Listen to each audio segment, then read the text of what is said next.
Welcome through study. आज 7 मार्च है। आज के दिन की घटनाएं जो भी एजुकेशन और करंट अफेयर के बारे में जानेंगे।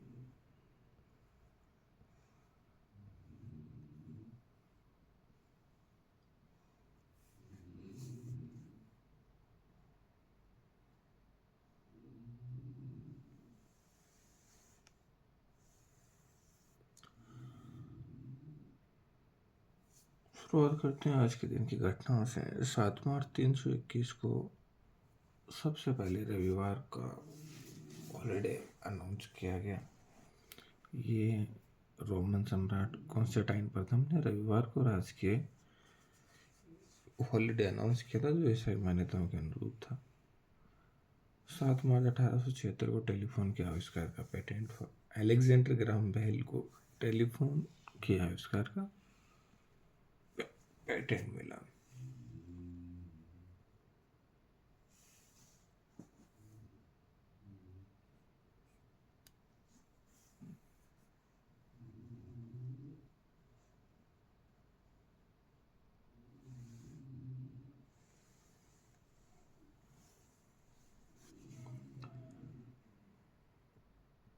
सात मार्च 1971 को बांग्लादेश की आज़ादी का अनाउंसमेंट हुआ। शेख मुजीबुर रहमान ने बांग्लादेश की स्वतंत्रता का आह्वान किया। 7 मार्च 2010 को रॉकेट से अंतरिक्ष में पहली बार एंड्रॉयड फ़ोन पहुंचा। ब्रिटेन के वैज्ञानिकों ने एक एंड्रॉयड फ़ोन को रॉकेट के माध्यम से अंतरिक्ष में भेजा। 7 मार्च 2019 को भारत ने मिशन शक्ति का सफल परीक्षण किया। भारत ने मिशन शक्ति के तहत एंटी सैटेलाइट मिशन का सफल परीक्षण किया, जिससे वह अंतरिक्ष में अपनी सुरक्षा क्षमताओं को प्रदर्शित करने वाले देशों में शामिल हो गया। जो बात करते हैं जॉब एजुकेशन की, संस्कृत विश्वविद्यालय में शास्त्री व आचार्य परीक्षा 7 अप्रैल से होगी। राजस्थान कर्मचारी चयन बोर्ड ने लाइब्रेरियन ग्रेड 3 के लिए 548 पदों पर भर्ती निकाली हुई है। आवेदन की लास्ट डेट 3 अप्रैल है। एग्जाम 27 जुलाई को होंगे। एज लिमिट 40 साल है। लाइब्रेरी साइंस में सर्टिफिकेट, डिप्लोमा या डिग्री जरूरी है। राजस्थान में आरएसएसबी ने पटवारी, ड्राइवर, कंडक्टर के लिए भर्ती निकाली हुई है। पद के लिए एज लिमिट 40 साल है। ग्रेजुएशन लेवल सीईटी पास करने वाले उम्मीदवार अप्लाई कर सकते हैं। आवेदन की डेट 23 मार्च है। 11 अप्रैल को एग्ज़ाम होंगे। ड्राइवर के लिए एज लिमिट 40 साल है। 23 मार्च तक अप्लाई कर सकते हैं।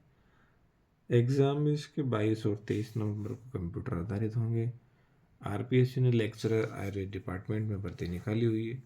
आवेदन 21 मार्च तक कर सकते हैं। एज लिमिट 45, सैलरी 45,000 से ज़्यादा है।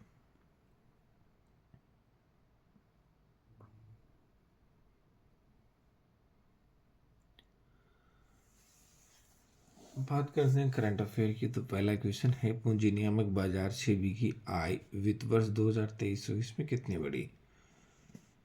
तो पूंजी नियामक बाजार सेबी की आय 48% बढ़कर 2075 करोड़ हो गई। सेबी के बारे में थोड़ा सा जान लेते हैं। भारतीय प्रतिभूति और विनिमय board, security and exchange board of India Bharat में शेयर बाजार और वित्तीय बाजारों को नियंत्रित करने वाली एक नियामक संस्था है। इसकी स्थापना 12 अप्रैल 1988 में हुई। 1992 में इसे कॉन्स्टिट्यूशन में ऐड किया गया, यानी संवैधानिक दर्जा इसको दिया गया 1992 में। तो ये पंचायती राज संस्थाएं जब लागू हुई थी, उसी समय से लगभग सेबी को भी कॉन्स्टिट्यूशन में ऐड कर दिया गया था।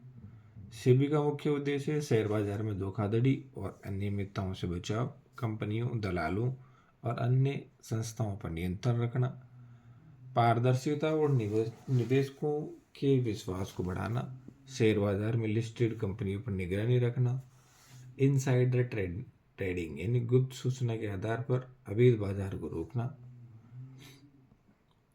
म्यूचुअल फंड, स्टॉक एक्सचेंज व अन्य वित्तीय संस्थानों को नियंत्रित करना, नए आईपीओ को मंजूरी देना। आईपीओ का फुल फॉर्म होता है इनिशियल पब्लिक ऑफरिंग।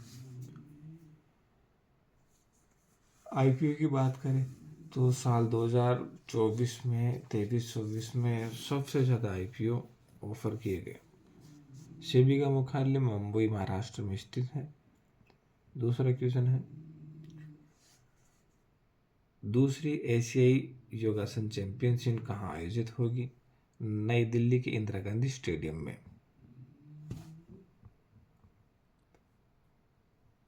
अतिरिक्त जानकारी है, इसका आयोजन 29 से 31 मार्च तक होगा।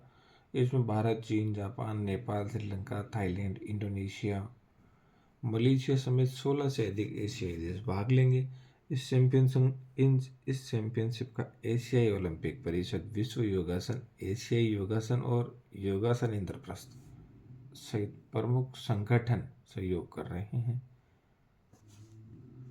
नेक्स्ट क्वेश्चन है, केदारनाथ और हेमकुंड साहिब में रोपवे को मंजूरी कब मिली? ये है 5 मार्च को।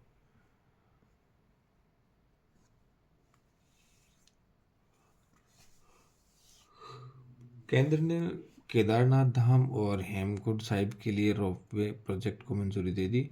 केंद्रीय कैबिनेट की बैठक में बुधवार 5 मार्च को ये प्रोजेक्ट मंजूर किया गया। पीएम मोदी की अध्यक्षता में ये बैठक हुई थी। केदारनाथ धाम भारत के उत्तराखंड राज्य में स्थित भगवान शिव को समर्पित एक प्रमुख हिंदू तीर्थ स्थल है। यह 12 ज्योतिर्लिंगों में से एक, 4 धाम तथा पंच केदार में शामिल एक पवित्र धाम है। महाभारत से संबंधित इसका कहा जाता है कि महाभारत के युद्ध के बाद पांडवों ने भगवान शिव से मुक्ति पाने के लिए प्रार्थना की थी, लेकिन शिव उनसे मिलने से बचने के लिए केदारनाथ में एक बैल के रूप में प्रकट हुए। बाद में जब उन्होंने पांडवों की भक्ति देखी तो स्वयं ज्योतिर्लिंग के रूप में यह प्रकट हुए। आदि शंकराचार्य की भूमिका, 8वीं शताब्दी में आदि शंकराचार्य ने इस मंदिर का पुनर्निर्माण कराया था। शंकराचार्य की बात करें तो उन्होंने 4 मठों की स्थापना की देश की चारों दिशाओं में सनातन धर्म की रक्षा के लिए, जिसमें ज्योतिर्मठ, जिसे जोशी मठ भी कहा जाता है, उत्तर में उत्तराखंड में है जो बद्रीनाथ के पास में है।